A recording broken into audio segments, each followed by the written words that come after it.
cannot prepare of thy love, and we shall know the peace of the Lord. O God, help us to be faithful, help us to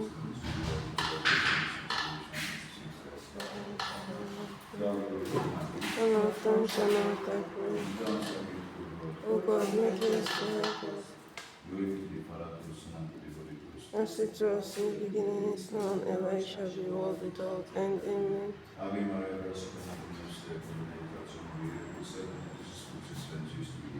Santa Maria, Mater Dei, ora pro nobis peccatoribus, nunc et in hora mortis nostra.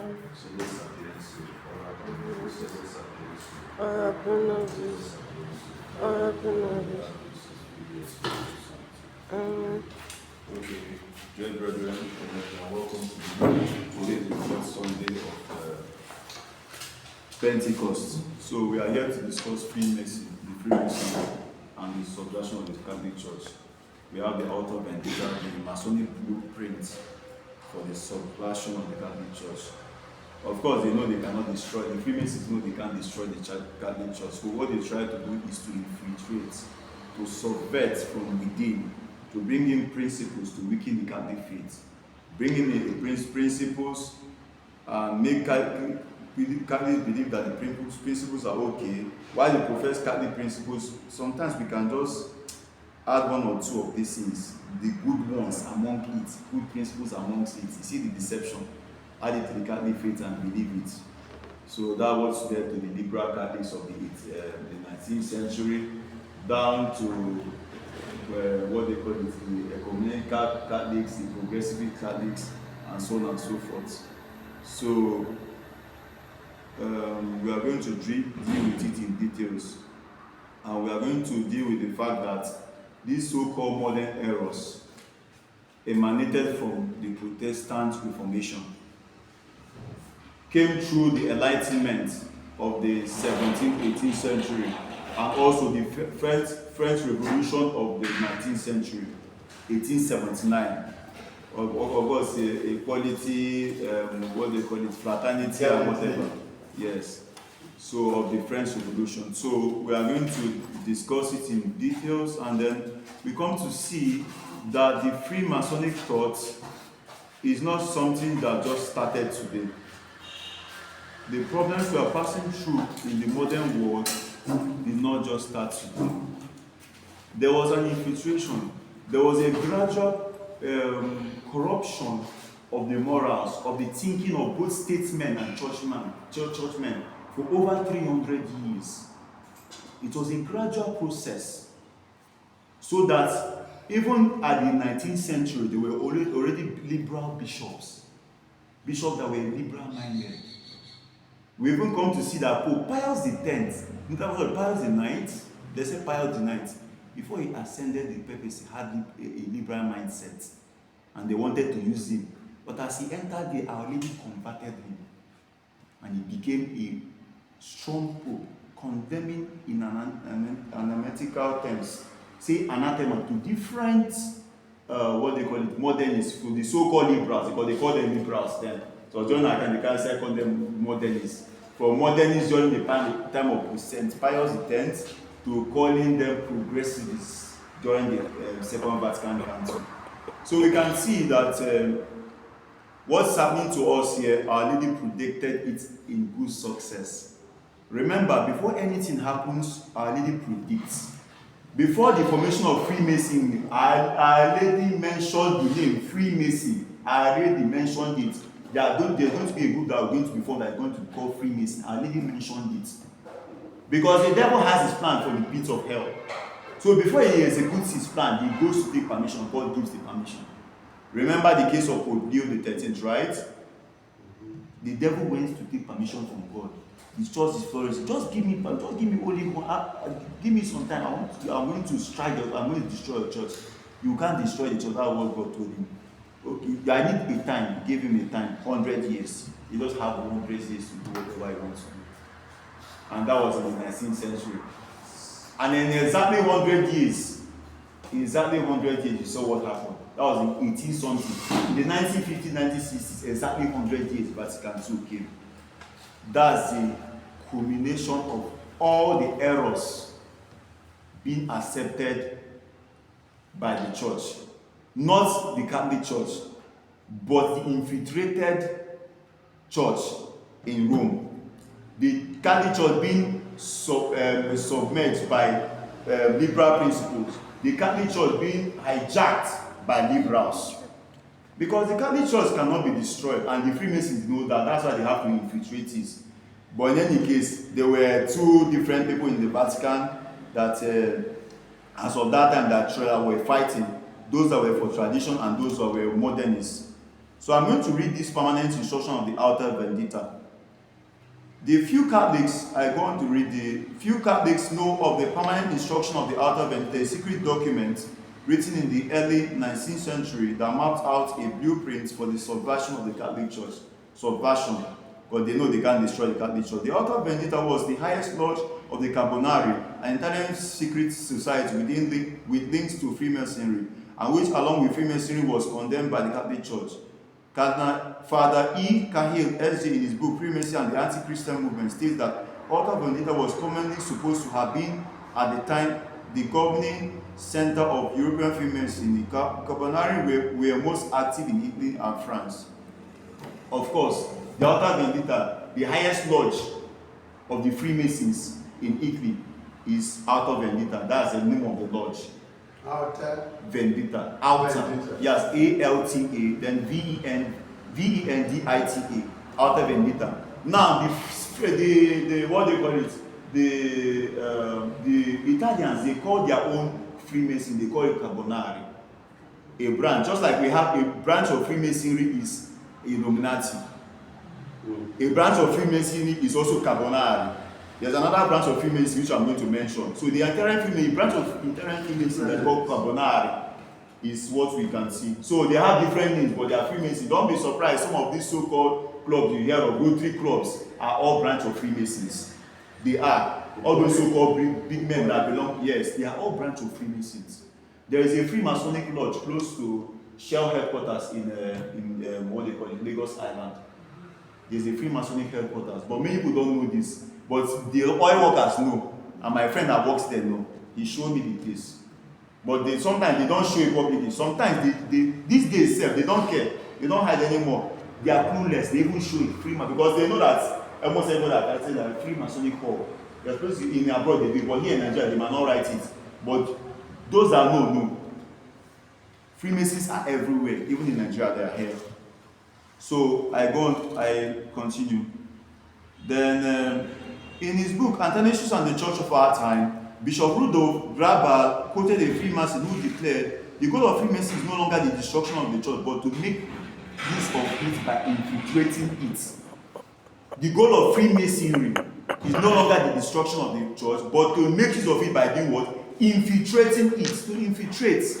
Like I said, they want to subvert, to infiltrate. They know they cannot destroy. Peter, you are the rock. Upon this rock I build my church, and the gates of hell shall never destroy it. They can't destroy Christ church. They can only infiltrate it. They can only subvert it with liberal principles, making Catholics believe that some liberal principles are good. You can align some liberal principles to Catholic principles. You can find a way of aligning the good ones. You see, you understand ecumenism. Find a way of aligning it with Catholic principles. Because in our modern world, we have to align principles of our Catholic faith to this, which St. Pius X condemned. In Pacendi Dominici Gregis, in the 1900s, he condemned it. In the early 20th century, he condemned Pacendi Dominici Gregis. And in the oath of modernism, against the modernist principles, he also condemned it there by making priests to swear that they will not stick to anything modernistic in 1906. And also in the encyclical Pacendi Dominici Gregis, then the syllabus of Lamentabili, he condemned the modernist principles there too.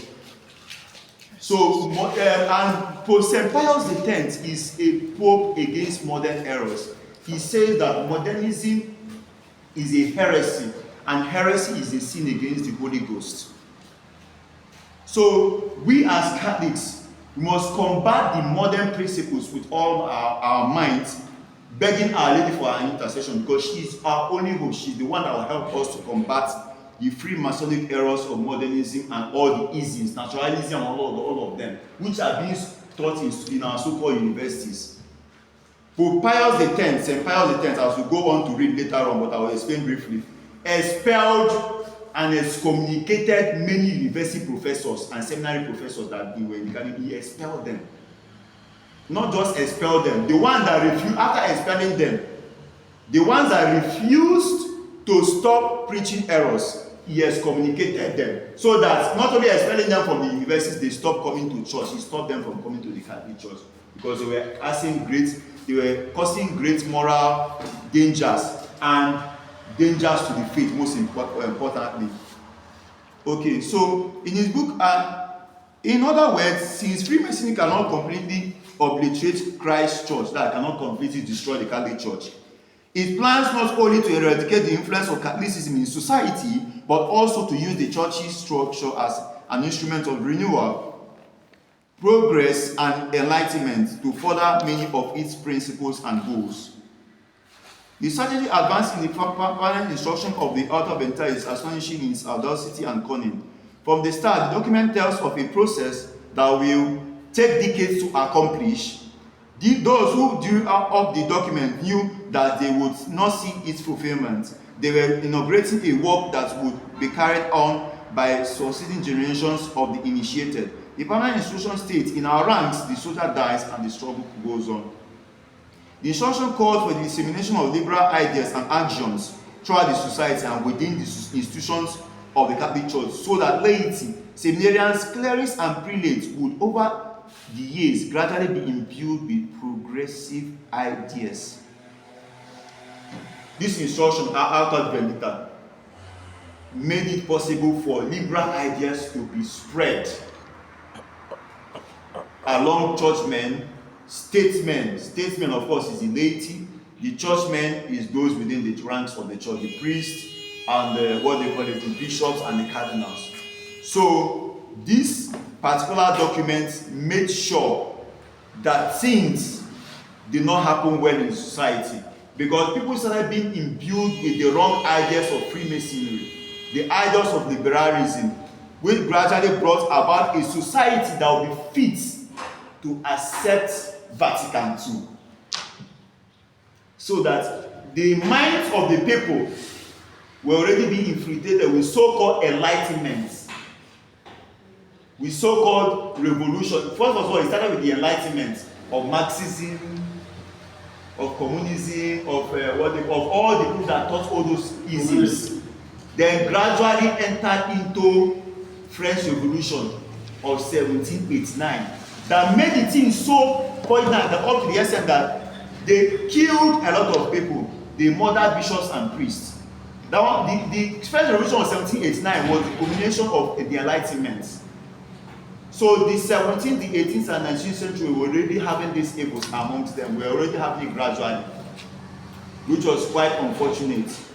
I remember Our Lady already in the late part of this 17th, in the late part of the 16th century to the beginning part of the 17th century, around 1599, which is when she gave the message in 1599, which is 16th century, then 1603 or thereabout, which is the 17th century. The late part of the 16th century and the beginning part of the 17th century, she was already giving the messages that Freemasons will come to destroy the church. They will destroy the innocent of children. That they will target the children. You will see it here when we read on that the Freemasons, the idea of these so-called communists and Freemasons to target the youth. They even targeted the young clergy, so that they can sustain the general corruption. You will see here the same word of sustaining general corruption in the Lady of Good Success messages.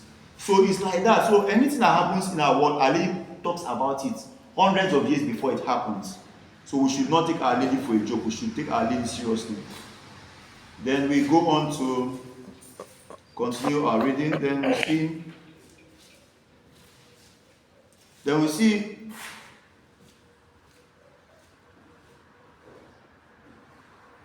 I will go down. Yes, at first, please, I want to start reading from. Okay.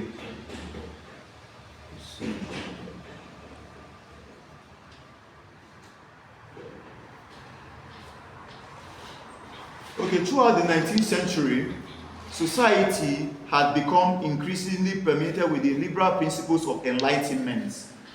Liberal principle of enlightenment and French Revolution, to the great detriment of the Catholic faith and the Catholic state. Like I said, the enlightenment before the French Revolution. The supposedly kinder and gentler notions of religious pluralism, religious indifferentism, a democracy which believes all authority comes from the people. False notions of liberty, separation of church and state, interfaith gatherings, and other novelties were gripping the minds of the post-Enlightenment Europe, infecting statesmen and churchmen alike. So now you can see that the 17th and 18th century Enlightenment emanated into what they call the 19th century infection of statesmen and churchmen alike. You will hear even interfaith gatherings. You have heard of that, right? Before in our modern world, like here ecumenical gatherings, there's a ecumenical church in Abuja and all those things. All these so-called things started already among some churchmen. They were being infected already by gathering and having interfaith gatherings here and there and so on. Then gradually it led to Vatican II approving it, so that majority now saw, since the church has spoken, because of false obedience, they decided to accept it, which is quite unfortunate. But before, it was being done by few churchmen, priests and bishops, and some lay people. Then when Vatican II approved it, many churchmen and lay people didn't have the moral courage to do what? To kick against it anymore. So because of the so-called false obedience, we must obey whatever the Pope says, whether it is good or bad. They obeyed it, and it destroyed everything that has to do with Catholic notions and principles that should be firm and unadulterated. Because there is nothing like two ways. The Catholic Church is either white or black. It cannot be at the middle. So the Catholic Church cannot be a combination of Catholic principles and modern principles in order to please modern man. It doesn't work. So that is what we are talking about. Freemasonic principles is against the very nature of the Catholic faith. Then the liberal Catholics of the 19th century saw a new breed of Catholics who utopianly sought a compromise between the two. These men looked for what they believed to be good in the principles of 1789 and tried to introduce them into the church. Many clergymen infected by the spirit of the age were caught into this net that had been cast into the sacristies and into seminaries. They came to be known as liberal Catholics. Pope Pius IX, remarked that they were the worst enemies of the church. Despite this, their numbers increased. So Pope Pius IX was already lamenting that they were the worst enemies of the church, these liberal Catholics. That's Catholics of the 19th century that decided to follow the ideas of the French Revolution of 1789. Those are called liberal Catholics. Just like we now have progressive Catholics and modern Catholics, so-called modernistic Catholics. But then it's so as there are liberal Catholics, we can actually put some things about Catholic Church, the spirit of it, that there are some things good in Freemasonry. Let's bring it and put it together and believe it with the Catholic faith. But Pope Pius IX condemned them because these people were already put in the sacristies and seminaries to infiltrate the church, even in the society. Like what's happened in France, the society, the kings were killed, the kings and queens were killed. Many priests were killed. But at the end of the day, what did they do? They did this in order to infiltrate the Catholic Church and to infiltrate the Catholic state and to bring about what we call a separation of church and state. This separation of church and state is quite unfortunate because if the church and state are united, the state will seek approval from the church before doing anything. But once the church and state is being separated, like when they make Pope Pius IX or something the prisoner of the Vatican, They usurped the Catholic state and made it imprisonment on the Vatican. But before then, the Catholic Church had power over society, over kingdoms. Tell you, do this. This thing you are doing is against Catholic faith. You people are trying to compromise, they will listen immediately. But once the so-called French Revolution 1789 came, said democracy, leadership is no more hierarchical. Leadership is not like coming from the king down to the subjects. It's the subjects that own the government. The government of the people, for the people, and of the people. The government belongs to the people. It does not belong to a hierarchy. The same Vatican II, remember, is the 1789. The French Revolution of 1789 in the church is Vatican II. The 1789 of the French Revolution in the Catholic Church is Vatican II. The laity, they can come to the altar and give communion. They can come and read because they can be involved. The mass is people-centered. That's why the priest now faces the people to see the mass. It's not God-centered. It's for people. People have to be there for the mass to make sense, which is a lie, heresy. The mass belongs to the people. The people are to participate actively. See all those words, right? So that there won't be anything. They will not want to call dialogue mass. That's why we don't do dialogue mass. I think nothing like dialogue mass. You only during credo, chant, you chant, but don't do dialogue mass. It's part of those things. They will even join Pope Pius XII, even though it was tradition, they were really putting all those things gradually to destroy the Catholic mass. The Pope joined the reign of Pope Pius XII. Yeah. Yes. Even before him, I just explained to you that even Pius IX experienced same things. Yes. Pius, what do you call it again? After Pius IX experienced all those infiltrations, the next one, before Pius IX, I talked about Leo the 13th that saw that vision. Yeah. He wrote his own document against modernism. Pius IX came, was a liberal Catholic. Listen, Pius, this liberal Catholic of 19th century I'm talking about, Pius IX was a liberal Catholic. Immediately he entered, Our Lady converted him. Immediately he entered that papal throne, he converted. Because he knew the liberal principles, because he's a liberal, he knew the liberal principles that they were already married to a Catholic among the liberal bishops, and he was a liberal bishop before coming here. And when he became a pope, he automatically converted. It was a miraculous conversion. That's why he could write documents immediately to condemn them and put them at bay. Put them by the sidelines. After him, the next pope, Pope Pius IX reigned before Pope Leo the 13th. Sorry. Pope Pius IX reigned before Pope Leo the 13th. Pope Leo the 13th was one that was giving the vision, and he also raised the documents against modernism and the Freemasonry. And also Pope Pius X also raised the document which I just mentioned before, right? I mentioned Lamentably, which is a syllabus in 1906. I mentioned also the oath against modernism, which every pope, every priest, and everybody that wants to, like when I was ordained a sub-deacon and deacon, I took the oath against modernism. That oath, after Vatican II, they removed it.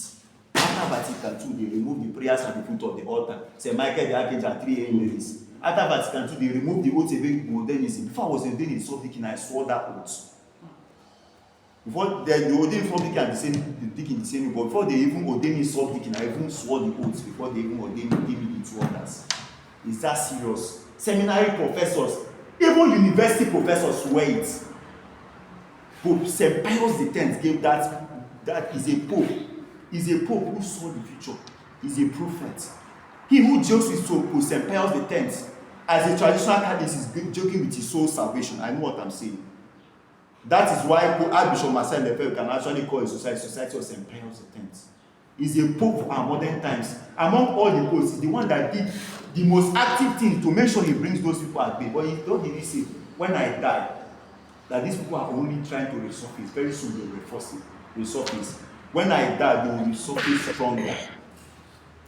And this time around, if care is not taken, they will sit a council and they will do what? you can no longer need them at the board, because you need them at the board, expel them, excommunicated them with all the documents he gave.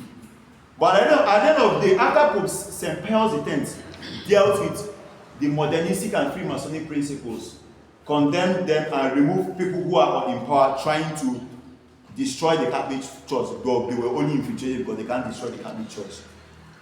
After he did this, the next Pope, Benedict XV, came. He didn't really do much. But the next Pope, Pius the 11th in the 1920s, because Benedict reigned around, was the Pope, Benedict XV was the Pope of the First World War. Because Pius then reigned around 1903 to 1912, 1913, and then died. The First World War started around 1914 to 1919. 1918. Yes, around that time, around 4 or 5 years. It happened around that time. I remember what even led to the end of the Second World War, First World War, was actually Our Lady's message and the prayers of the 3 little children. They did penance.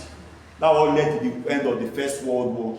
And one thing I have to let you know, let me get you down the history then so you understand well. If you even watch the video I gave, the other video I sent that Father Chazal did, you understand, on Freemasonry, you see there that that same 1917, what they call Maximum Kolbe, Saint Maximilian Kolbe, already exposed what saw the Freemasonic this emblem in when they say they want to destroy Rome, and organize Militia Immaculata, say, oh, may consider with us and pray for us who have recourse today, and for those who do not have recourse today, especially the Freemasons and those who do not want to have recourse today.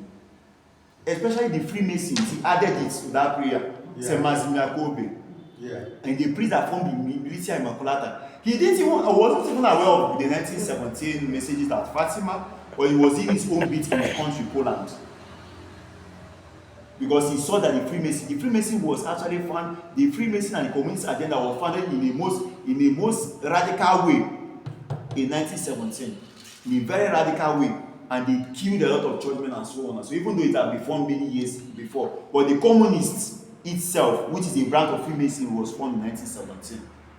So that even though Pope St. Pius X did his bit, saw the future and warned Catholics, this is a Pope, he even saw the state of the people's soul. He gave a blessing, an indulgence, personal indulgence. What they call it, one of the cardinals, Cardinal Mary de Val, said, His Holiness, so you gave a blessing, this papal blessing. No, many of you must have received the indulgence. He said, no, my dear friend, Cardinal Mary de Val, you are the only one and one other woman in the crowd that received the plenary indulgence. Upon that, every other person went for confession to receive plenary indulgence. The people that had the right disposition to receive that indulgence that received it is only Cardinal Mary de Val and one other elderly woman in the crowd. Pope St. Pius X saw it. Go and read more about Pope St. Pius X. The Cardinal Mary de Val, when I mention Pope, I want to mention Cardinal Mary de Val again. He reigned in St. Pius X's time. He reigned in Pope Benedict XV's time, which was the Pope of the First World War. He now reigned during even Pope Pius XI. He was still alive and was very elderly. He was among the 30 cardinals that during May 23rd, yes, 1923, they held a secret consistory. The Pope selected 30 of his cardinals that he trusts. He had a secret meeting with them, consistory with them on May 23rd, 1923. Talking about the timeliness of setting up a communication as that Pope Pius XI. The cardinals advised against it. Cardinal Billot advised against it. That if you try anything, that some of they can easily hijack the council, because there are a lot of liberal bishops already. They knew that what had been happening since now, liberal Catholics, 19th century, that we have entered into the 20th century. There are a lot of liberal-minded bishops and priests, so and cardinals. If we bring them, if we form an community, they can hijack it to the advance against it. So Pope Pius XI listened to them.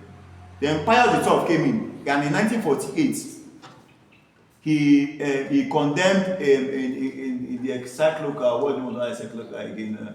I think is I've forgotten the name, but in that encyclical, he condemned a lot of Humanus Genus. Yes, he condemned Humanus Genus in 1948. He condemned a lot of modernist principles there. So now, because he did that encyclical and Many errors needed to be condemned. Well, one of the Cardinal Ruffini came to meet him and said, he's a holy cardinal, came to meet him that is it not high time we form a council to condemn all these isms, communism, everything, because no ecumenical council have condemned it, because the Catholic Church actually set up a ecumenical council to condemn errors and to define doctrines, right? That's the same thing they did during the papal infallibility. Papal infallibility, errors were condemned. During the, what they call it, Council of Trent, errors were condemned, Protestant errors. Calvinism, Lutheranism, everything was condemned. But there are new isms that needs to be condemned. And even doctrine, the mass was defined and codified, and it's not going to be changed in Council of Trent. It was like that thousands of years from the time of Christ, but it was not giving force of law that nobody should add anything again in 1563. 1563, yes, the mass was that when the Council of Trent ended. Then 1570, it was the bull Pope Premium was given to be given. This mass was given force of law to the end of time in perpetuity, according to the words of St. Pius X, the end of time, giving force of law to the end of time. So now, the Pope Pius XII thought of agreeing with that Cardinal Ruffini. All of a sudden, some cardinals said that some liberal cardinals said that, well, there's no need to do it now, because there's no need, because if we do it now, you are aged and you are already old. They make him believe he's old. Instead of listening to that staunchly traditional cardinal, somehow he had the weakness to listen to the liberal cardinals. But maybe he didn't know they had that in mind, because they knew that since Pope Pius XII did that encyclical Humani Genus that condemned a lot of modern errors, that it would be easy for the state at which he made statesmen and churchmen alike, both people in the world, Catholics in the world and Catholics in the state and Catholics in the church. That's what I mean by statesmen and churchmen alike. The way he puts that thing into them, people were ready that if they do their ecumenical council there, Pope Pius XII will not allow any nonsense, and it will go well, and they will condemn modernism, communism, progressivism, everything, and it will be a destructive work on their work. So they made him believe he's old. They now made another person during the conclave. They said if Cardinal, forgotten his name, the name he answered, Roncalli.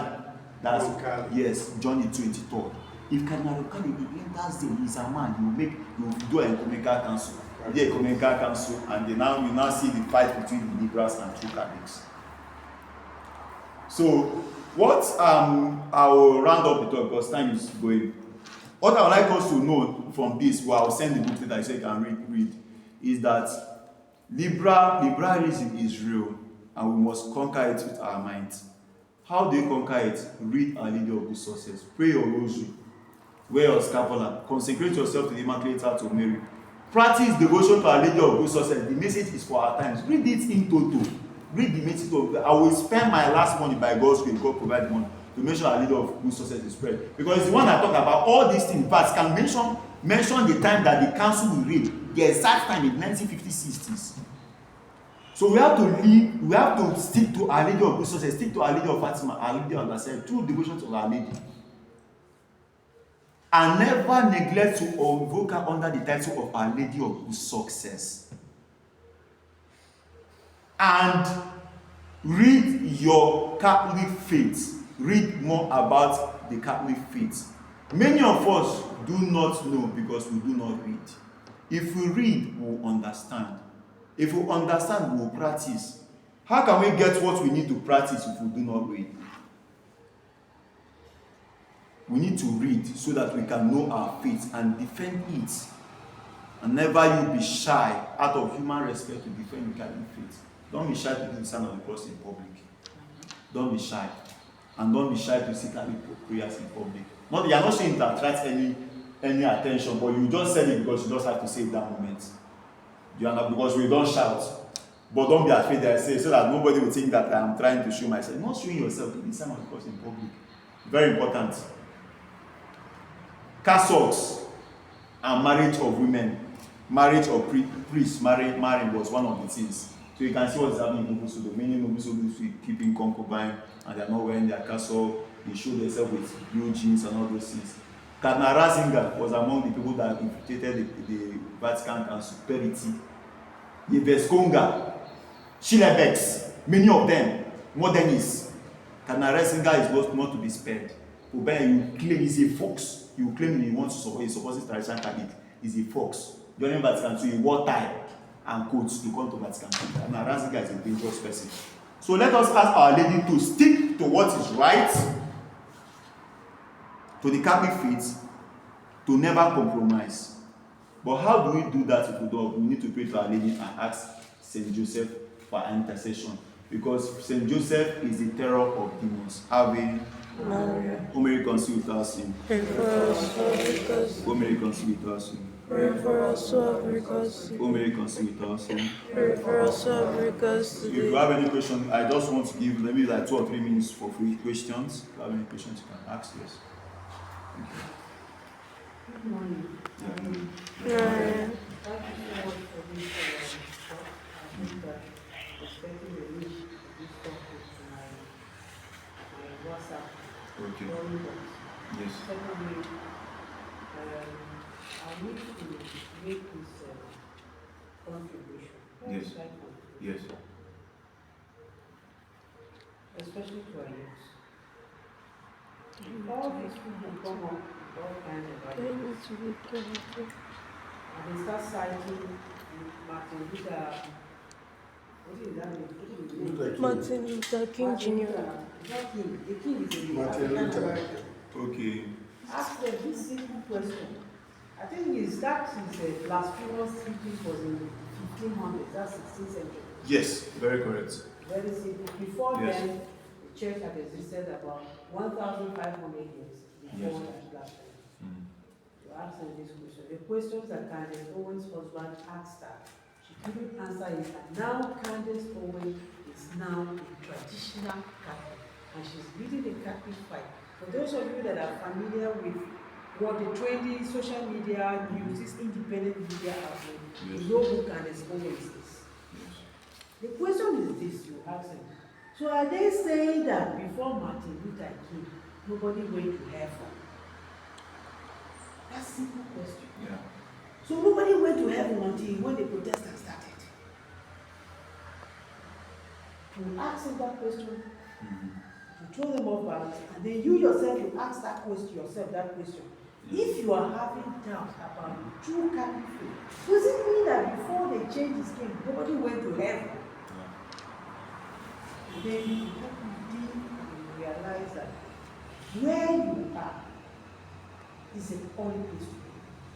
You don't have to do that. Please, Reverend, when you are trying to explain all these changes, you can try and relate it with history too. And so how we Africans should appreciate that this is something that should be applied to us too, not just a white man's religion. We really need, maybe you find time to give us a conference on why we should not see the Catholic faith as a white man's religion or Jesus Christ as a white man.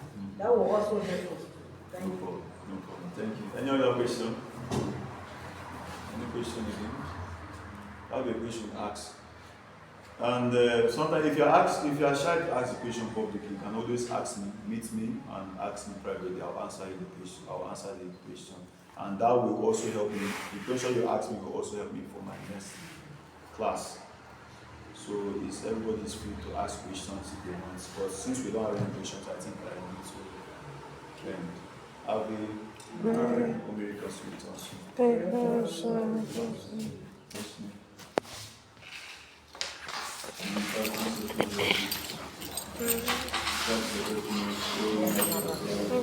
not our prayers and our necessities, but deliver us from our dangers, and